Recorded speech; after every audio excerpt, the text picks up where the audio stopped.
Hello everyone, আজ আমি তোমাদের সাথে কিছু কথা শেয়ার করতে এলাম। আমাদের সবার উচিত এই বিষয়টা নিয়ে কথা বলা। এই কথাগুলো আমার আরও আগে বলা উচিত ছিল, যাই হোক একটু দেরি হয়ে গেল। আচ্ছা, কেউ কি বলতে পারো আমরা মেয়েরা কোথায় সেফ? দেশ তো স্বাধীন হয়ে গেছে 1947 সালে, প্রায় 78 বছর হতে যায়, কিন্তু মেয়েরা কবে স্বাধীন হবে?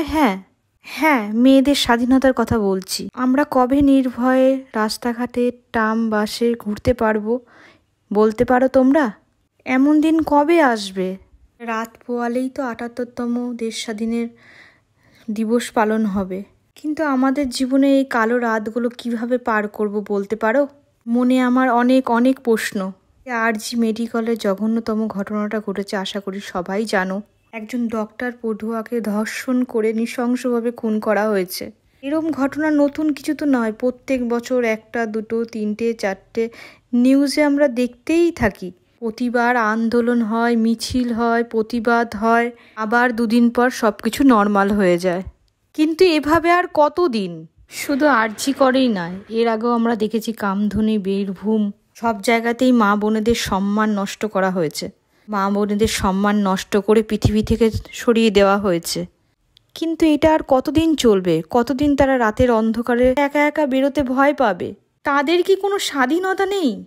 তারা পৃথিবীর আলো দেখেছে কিছু মানুষরূপী পশুদের লালসার শিকার হওয়ার জন্যে। আচ্ছা, রক্ষকরা যখন ভক্ষক হয়ে যায়, সাধারণ মানুষরা কার কাছে গিয়ে সাহায্য চাইবে? মানুষের সেবা করতে এসে নিজেই অত্যাচারিত হয়ে নিজের প্রাণটা গেলেন, তার কি সেটাই প্রাপ্য ছিল?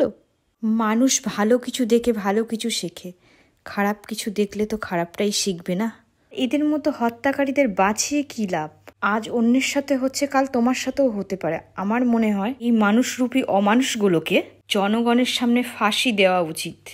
এখান থেকে নরপিশাচগুলো শিক্ষা পাবে। এরকম অপরাধ করার আগে তাদের যেন এই শাস্তির কথাটা একবার মাথায় আসে। সব থেকে লজ্জাজনক ঘটনা কোনটা জানো তো? আরজি করের মতো একটা জায়গায় একটা মেয়েকে ধর্ষণ করে নৃশংসভাবে খুন করা হয়েছে। এবার বলো, আমরা মেয়েরা সেফ কোথায়? শুনেছি চিকিৎসকরা নাকি ভগবান হন। যে হসপিটালে একটা নারী চিকিৎসক সুরক্ষিত নয়, সাধারণ মানুষ রোগী কিভাবে সুরক্ষিত থাকবে ডক্টরদের কাছে? ছাড়ো এইসব না হয় বাদই দিলাম। হাতের 5টা আঙুল যেমন সমান হয় না, সব মানুষ সেরকম ভালোও হয় না।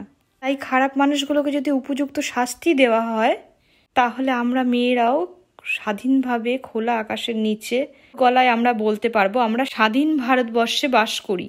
তাই আমি তোমাদের এই একটা কথাই বলতে চাই, তোমরাও প্রতিবাদ করো, মুখ বন্ধ করে থেকো না।